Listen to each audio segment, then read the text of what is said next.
Hello, parents. Welcome to our training on teens and tech, how to break the tech and screen addiction. So, if you have kids, younger kids than teens, I would also encourage you to listen in because from the time kids are probably 2 or 3 years old, we already are handing them a tablet so we can eat our meal in peace at the restaurant and they can watch Coco Melon or, Peppa Pig, or if you're an adult who wakes up and the first thing you do is grab your phone and doom scrolls Facebook first thing in the morning before you get out of bed. All of us, at no matter what age we are probably have some form of addiction or connection to tech and phones and computers and video games, right?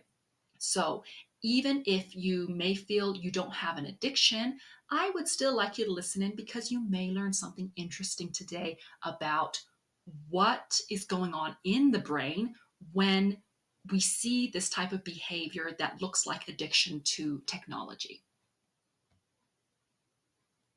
So I'm going to introduce myself. My name is Victoria Clark. I am a mom and stepmom of 5 kids. So my kids are 11 to 21 years old, so the tweens, teens, and young adult stage. And all of them have, some kind of relationship with technology because they are what we call digital natives. They grew up with the internet. They don't know a world without the internet, without Google. When I tell my sons that we didn't have Google as kids, they're like, what do you mean? Right? So they can't comprehend a world where there wasn't internet. And some of them may have been old enough to see those old Nokia phones, but for the majority of them, they've always used or seen smartphones. So our relationship to tech is going to be different to our kids. And that's why it's good to understand what is going on in the body and brain when our kids have this kind of addiction.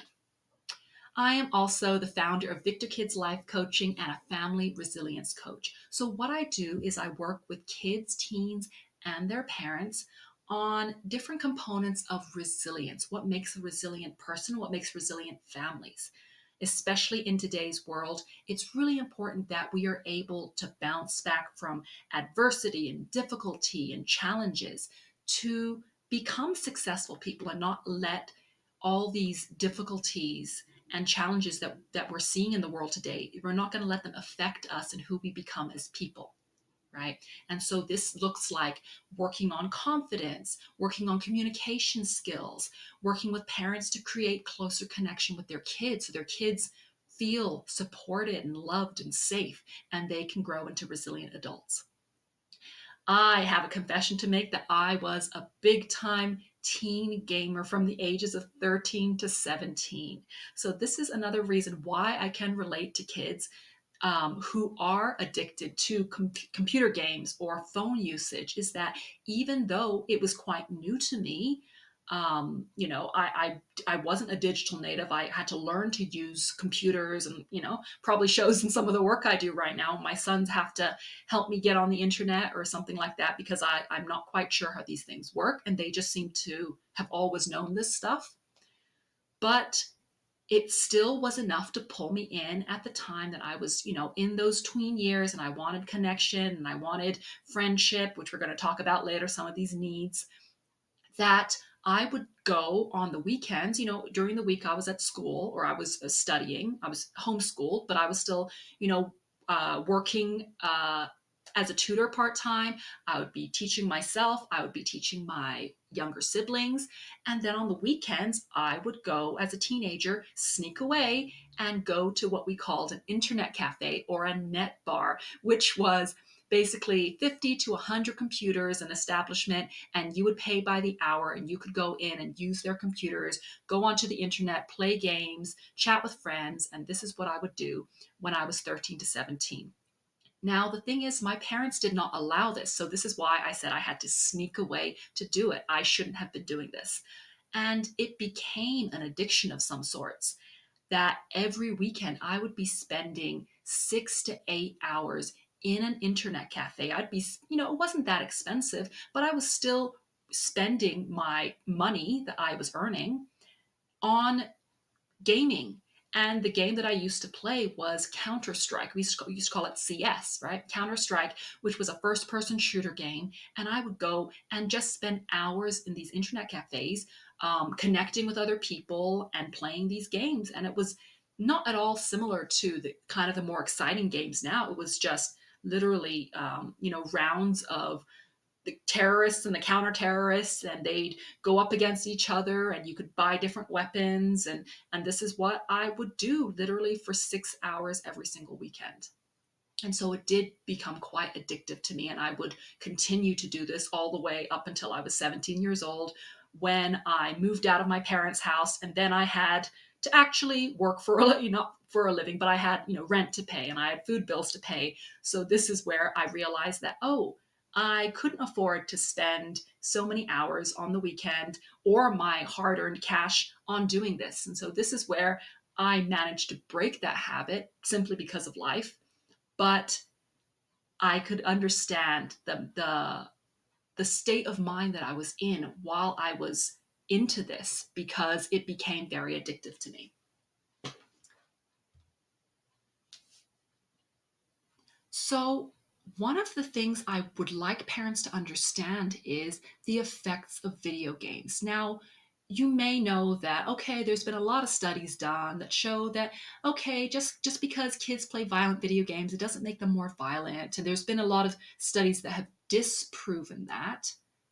But if you actually go into the history of violent video games, especially first person shooter games, when I say first person shooter games, I mean like Call of Duty, even Fortnite, to an extent, where these kids are, it's like they are looking through the eyes of this player. It's not like they're not looking from above like a third person or a second person looking at this character. They are actually the character themselves. That's what the screen is, right? Just like you can see in the slide there.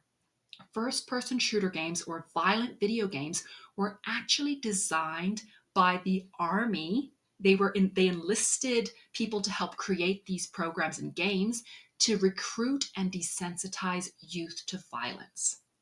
There's so many studies done on this, and if you're interested, you want to go down a rabbit hole, go look it up online, how the army commissioned video game designers to help train their young recruits to also encourage youth, like teenagers and high schoolers, to begin to play these games, so that it would be interesting for them to use a gun, to review army tactics or military tactics, and to be able to build some kind of interest in this, so that when they were recruited, they were already familiar with some of these tactics, right? And it seemed appealing to them.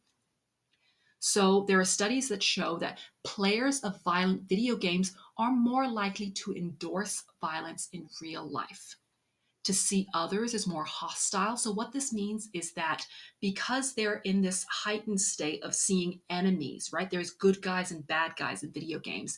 It's never really, there's not really a whole lot of empathy for the other side, right? It's bad guys, these are the enemies, they have to be killed, right? It's not very humanistic. We're not looking at them as also humans. So when kids leave the video games and they go out into the real world and they have this kind of mindset, they are starting to see people they disagree with as enemies, rather than just another human being with another point of view. So when we understand that, you can understand why there is this rise in kids getting into fights, kids being unable to identify and empathize with classmates and peers, and why they jump very quickly into violent methods, violent language, violent rhetoric, right? We can start to see the effect it does have on our children. They are also less likely to experience empathy. And this is what we talked about. It's not, okay, I see you as a human being who is equal to me, who has your own point of view. It's, you are an enemy, you must be destroyed, right? And this is where we experience a lot of bullying or manipulation, using online to try to sway other people to get on our side, to be on our team, to go against the quote unquote enemy. right? Which is the other person they disagree with. They also struggle to engage in pro-social behavior. This is a super important part of growing up and socializing. And of course, COVID also had a lot to do with this lack of skill building and pro-social behavior. And so combined with video games and COVID, 2, 3 years in isolation where kids weren't able to go out and socialize with other kids, you can see why we are starting to see the effects in the world today in our kids. Moreover, playing violent video games appears to have a desensitizing effect on players, reducing their sensitivity to real life violence. This is why you see videos on TikTok online being posted of kids getting into fights at school. And you don't see other kids stepping in to try to break it up. Instead, you see the kids surrounding them, pulling out their phones, recording it, and laughing and sharing it with their friends as if it is a video game instead of real life. These are real people. It's desensitized them to real life experiences and made it into a kind of a simulation. So they don't feel the same kind of emotions that they would if it was happening in real life normally, right? It also numbs them to the pain and suffering of others. This is where we're seeing a rise in bullying, just kids using terms like go kill yourself. If they disagree with anybody, it's the first thing instead of it's like, no, I don't agree with you. It's, what's wrong with you? Go kill yourself.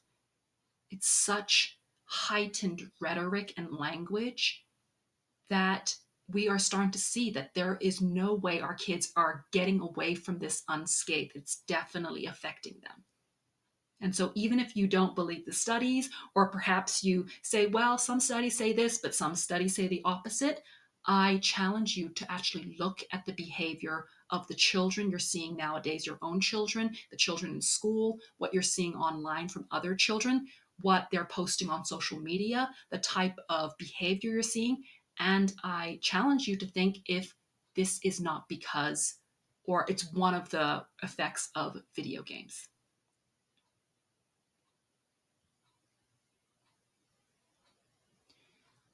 So, we're going to talk a little bit about screen dependency disorder, right? And this is what happens when our kids become so dependent, so addicted to screens that it actually alters their brain chemistry, right? This is not just oh, they're okay for a little while and it's something that it's a phase, it's going to pass. It literally changes the wiring of their brains. And the reason for that is because kids and teens' brains are still under development, right? We learn about this in my 5-day course, how the frontal lobe, the prefrontal cortex, is still under development all the way up until our children are 25 years old. It's not fully developed. And so, because their brain is still under development, it means it's able to be changed. The brain is plastic, what we call neuroplasticity.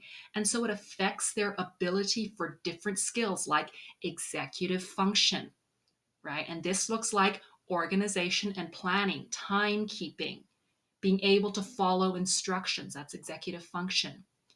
We also have struggled with impulse control, right? And what does this manifest as? A higher rate of ADHD and ODD diagnoses, right? So a lot of people are very quick to diagnose their kids as, oh, they can't follow directions, they can't sit still, they can't control their impulses. What they want to do, they just do right away. My kid must have ADD. Right? Or my kid talks back. He won't listen to the teacher. He's really, really defiant. They may have ODD, oppositional defiant disorder.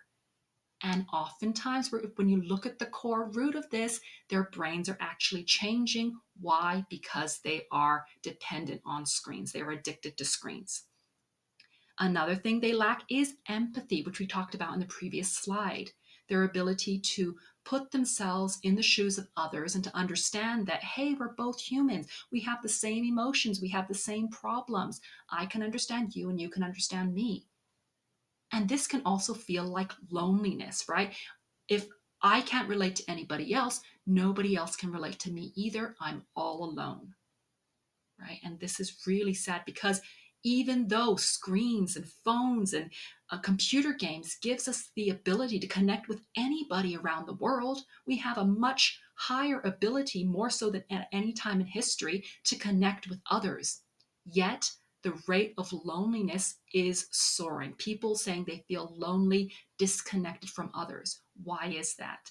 It doesn't just mean the ability to connect to others online, it means the ability to actually use our emotions to connect with them on a soul and a heart and a emotional level. And that part is being affected.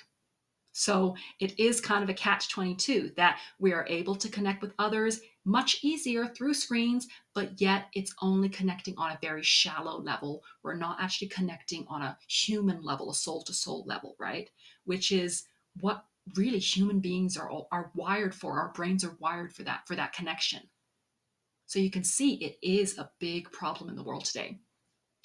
We also have gaming and social media use. It produces dopamine in the brain. So, if you study the brain at all, you probably know we have a whole bunch of neurochemicals. We have dopamine, we've got oxytocin, we have a bunch of endorphins that our body produces naturally. So, dopamine is the brain's pleasure and reward chemical.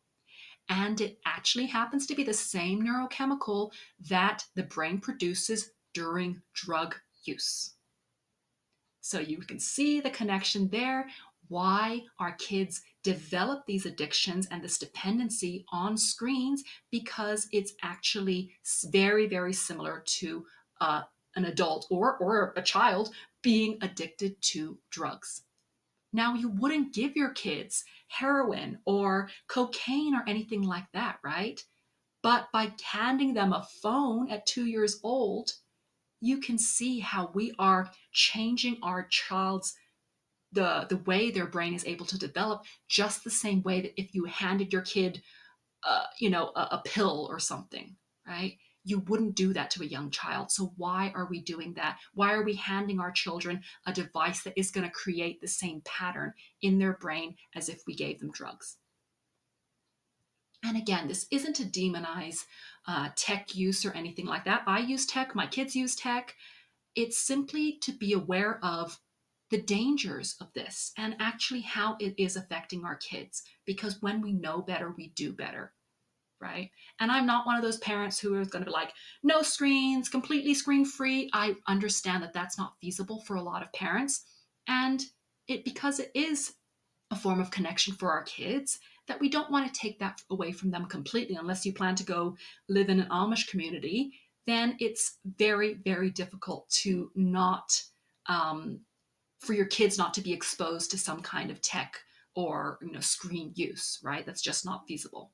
So we do just want to be aware that this is a concern. These things do happen. And so when we use it, we're going to have these concerns in our mind. So we don't just use it by default and just think, oh, it's going to be fine. That we are very, very clear on, just like smoking. If you choose to smoke, okay, you're an adult, but at the same time, you know the dangers and you are taking responsibility for those dangers. Now, our children don't have that kind of responsibility yet. We still have that as their parents. But just like you wouldn't hand your kid a cigarette because we know better, we know the dependency it causes, we know the problems it causes. The same thing applies when we're handing our kid our phone or our tablet because we want to keep them quiet, right? And we talk a little bit about what we could possibly do instead later.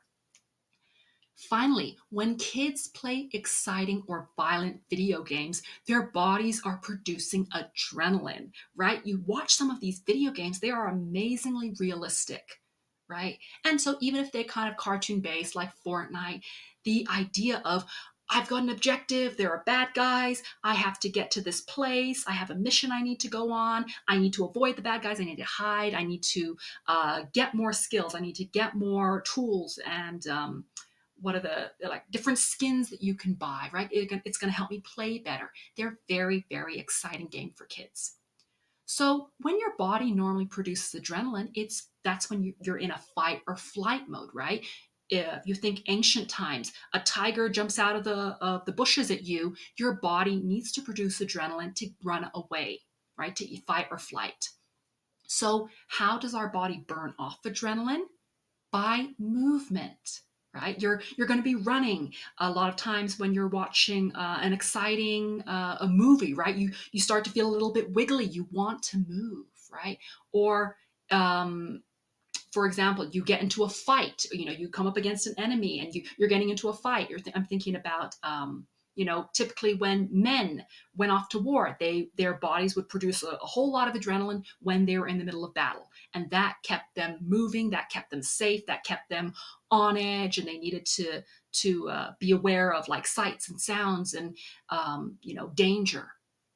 Now, when your child is sitting on the sofa in their home, there is no danger. So what is happening? Our bodies are telling our kids that they're in danger, that something dangerous is coming, that they need to run away. But what are they actually doing? They are sitting still on the sofa. And so do you see how there is a disconnect there? Their body is telling them that something active needs to happen, and they are sitting down for hours on end, not moving.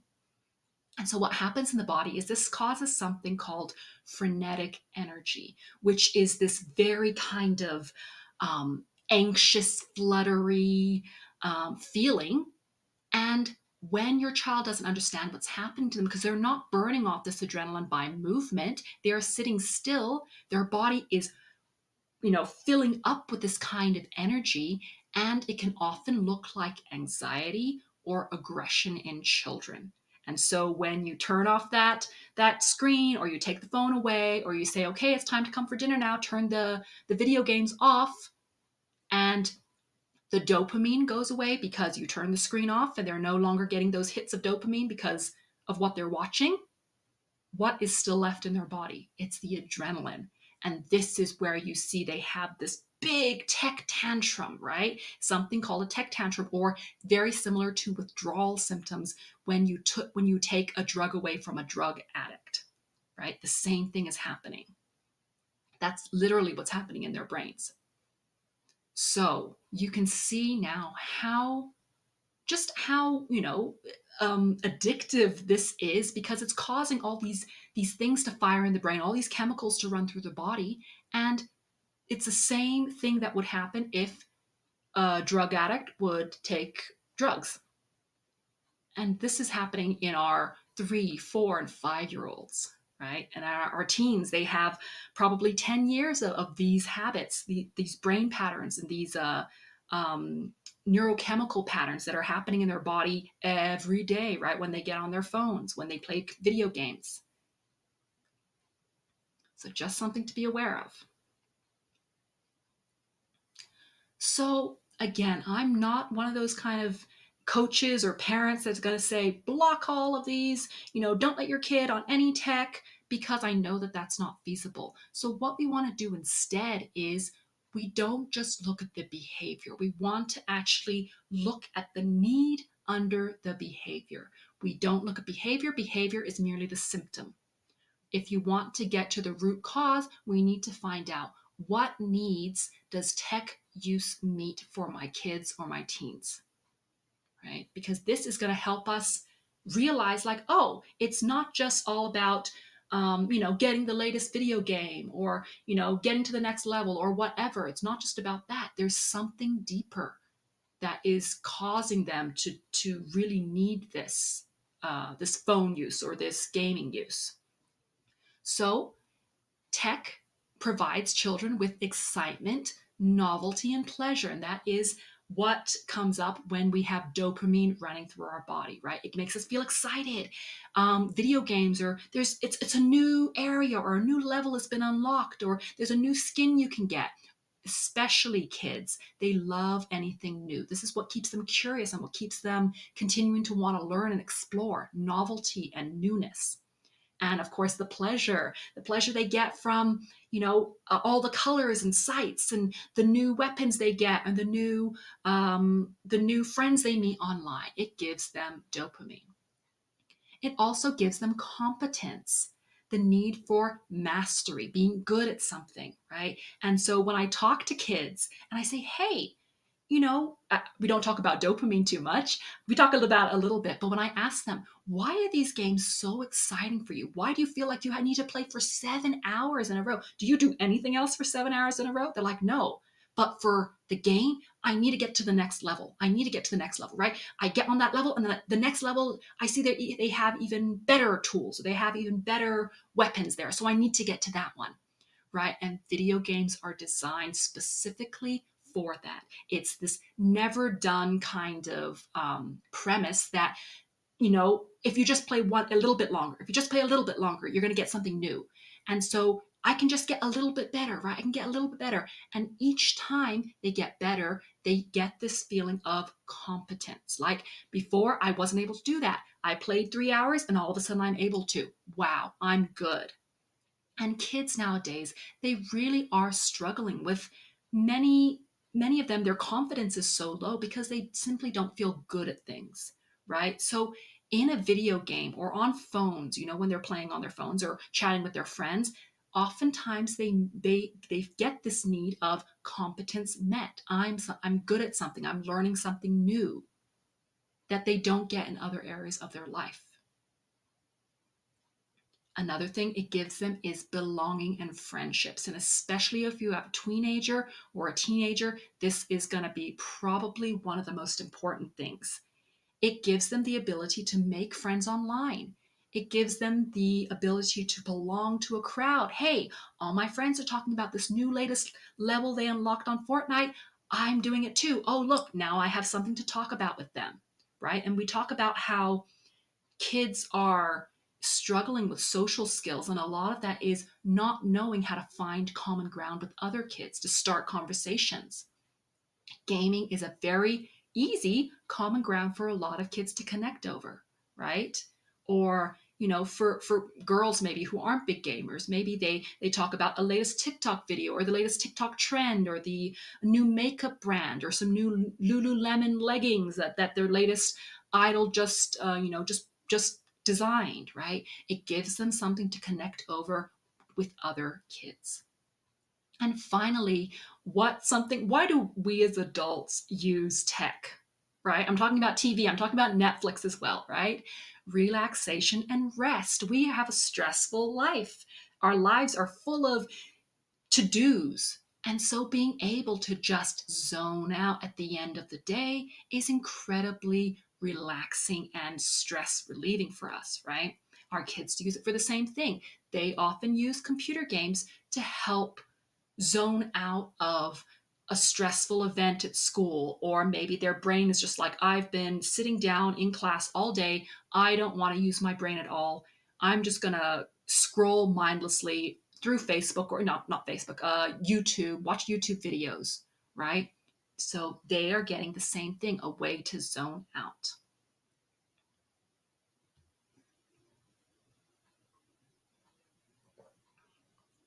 So now that we know that we have these needs that are being met by technology and phones, the next step is, how can we meet these needs in our kids in healthier ways?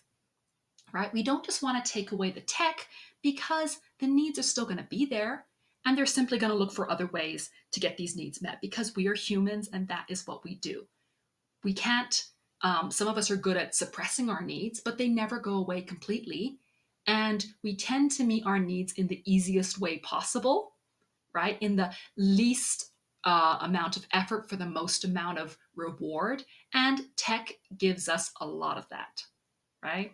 And so this is where we are fighting an uphill battle in many, many ways, right? Because the people who design these video games and who design these apps understand how the human brain works. They understand how the human psyche works. And they're saying, ooh, how can we fit the most reward into this, least amount of time, the least amount of effort? And that is why doom scrolling on social media solves so many of our, kind of our zoning out needs, and our need for, looking at other people and interest in their lives, right?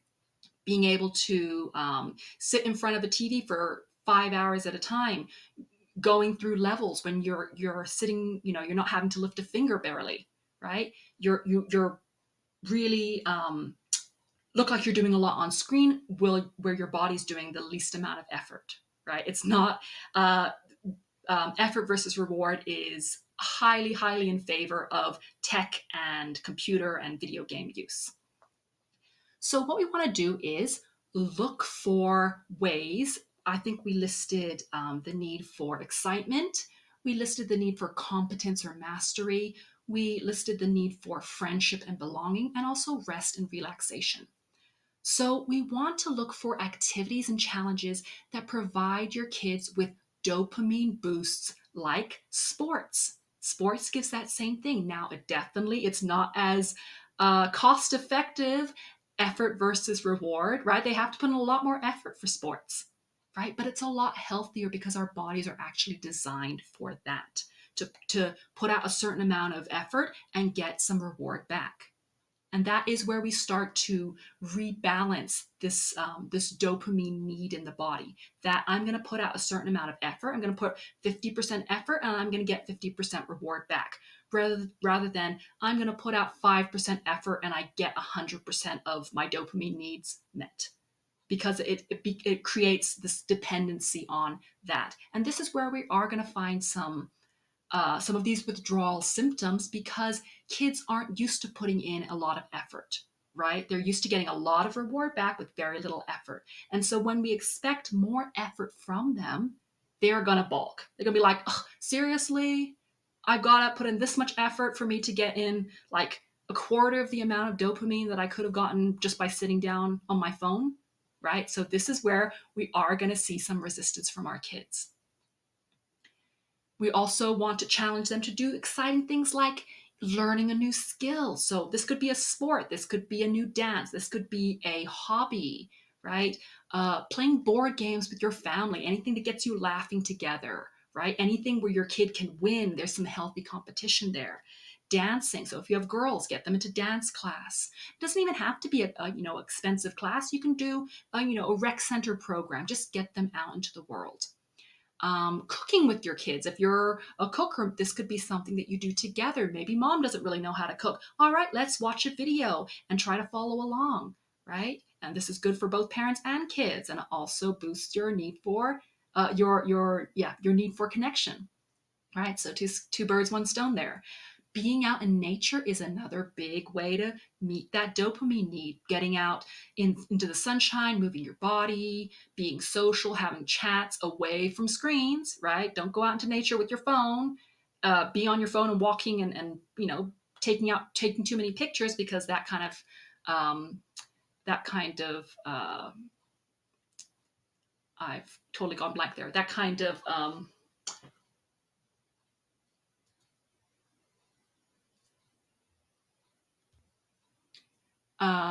kills the point. So there's also certain foods that your kids and your family can eat that boost dopamine. Now, if your kids aren't big fans of fresh fruit and vegetables, this is a wonderful time to introduce more of that into their diet, because there are many foods and fruits and vegetables that will boost dopamine. You can look online for a list of them, right? Start to introduce those into your meals. For their need for competence and mastery, we want to let our child be the expert and teach us as parents a new skill, right? We are constantly telling our kids how to do things, when to do things by. They get that at school as well. So you can see why they have this real need for mastery. I want to be the expert. I want to feel like I know what I'm doing and somebody else doesn't, and I want to teach you. So do some role reversal where your kid is teaching you something that they know. It could even be, hey, tell me a little bit about this game that you like playing so much. How does it work? What level are you on? What skin does it, what does it do? What level do you need to reach before you can get this certain weapon or whatever? Start showing some interest in things that they know a lot about, but you maybe don't, right? This is going to be a very interesting dynamic shift. And we want to be proactive about arranging playdates and hangouts in real life to fill your child's needs for socializing and friendship. This is so important, both as parents and for your kids, right? And I'm going to talk a little bit more about how we can do this in our next slide. But if your child needs that socialness and being able to hang out with friends and talk with friends, then why not encourage them to do that in real life? Now, again, it is going to take skill building because they're going to have to learn how to talk with these friends. They're going to have to learn communication skills. They're going to have to learn conflict resolution. So it's not just as easy as, oh, I disagreed with my friends online. I'm going offline and I don't have to talk with them, right? This is unhealthy, and we don't want our kids to perpetuate these kind of unhealthy patterns of avoidance and I don't agree with them, I'm just going to turn them off, or I'm going to kick them out of my game. That's not healthy. We want to teach them healthy conflict resolution skills, healthy communication skills, and how to socialize. So this means, asking somebody for their name, asking them, hey, how was your day? Introducing themselves. I don't know how many times I've met kids who said, hey, I just made a new friend. And I asked them, hey, did you ask their name? They're like, oh no, I didn't even do that. Right? It's kids nowadays, they communicate very differently because they're used to communicating over text. And so there are a lot fewer social cues that they are learning and can translate as well. So finally, I want to encourage you to create your own village. There's that saying, it takes a village to raise a child. And so many of us are really lone wolfing this, right? We are trying to do it all by ourselves. We think that nobody else can relate. And this again, our kids don't just suffer from this, we do it too, right? We feel like we can't empathize with anybody and nobody can empathize with us. We're all alone. We have to do this alone. And I know sometimes we do reach out and maybe you don't get a lot back, or maybe you are used to giving all the time and not getting a lot back. So this is where we have to be really intentional about creating a village. It doesn't have to even be very big, but start to reach out to others, other moms, start to have conversations with them, right? And this means we have to be unselfish. We have to kind of drop our agenda sometimes about how we think the perfect family is and what we want to portray to the world, and how maybe the judgment we have on other people, and we don't really agree with the way they do things at their house, right? We are meant to do this as a group. We are not meant to do it alone because it's too hard, especially in today's world where we often have two parents working. We are meant to have support. And now we don't have our parents living with us. We don't have grandma and grandpa nearby a lot of the time. So we need to create a village. So I would encourage you to find 2 to 3 other moms with kids around the same age as yours, right? And of course, it always helps if the kids, meet and get along already. But if they don't, go to the park and meet some moms, go to a family event where other kids of the same age are going to be there, and start talking with them and their moms or their parents, right? And start to say, hey, I'm trying to create this kind of village where I'm getting a couple moms together who are willing to help, take turns, hosting activities, hosting games, hosting outings, hosting dinners. It doesn't have to be something super fancy. We need to kind of drop our idea of how things need to look so perfect before we can get these done, and just have them come over to your house, right? Have them come over to your house. You obviously get to know their parents first, go meet them, drop your kids off at their house, have a little hangout. Certain kids don't like the word play date anymore, especially if you have an older kid. They like to say hangouts instead. And be willing to reciprocate for these other families' kids as well. Be willing to send your kids to theirs and be willing to have their kids over at yours, right? It also just reduces some of the load on us. And of course, these other parents that you're helping out as well.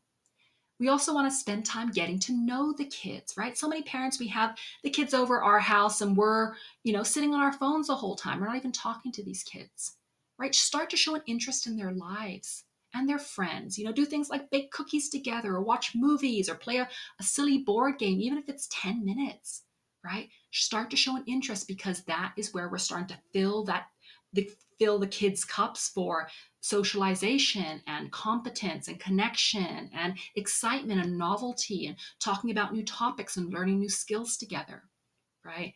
The goal isn't to eliminate tech completely because, again, that's not feasible. It's simply about finding a healthy balance of activities.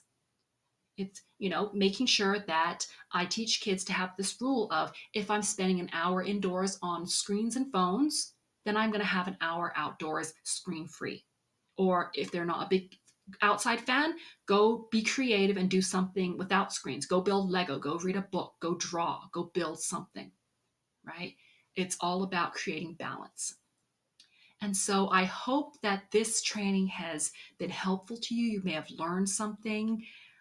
You may have, a little bit more knowledge around the repercussions that screens and phone use is having in your kids and on your family life in general, and starting to make some small tweaks, right? Not just eliminating the actual, the eliminating the symptom. We actually want to get to the root cause and be able to fulfill your child's needs in a slightly healthier way, right? In a more balanced way. So they're not just getting it from one place. All right. I'm really, really glad you were here to watch this training today. Let me know what you found most valuable. And I really hope to connect with you soon and to um, see how else I can help your family. If you have any questions about how to maybe take this to the next level, or if you need any specific support, please reach out to me. I am always open for a chat. And I hope you have a great rest of your day. Bye for now.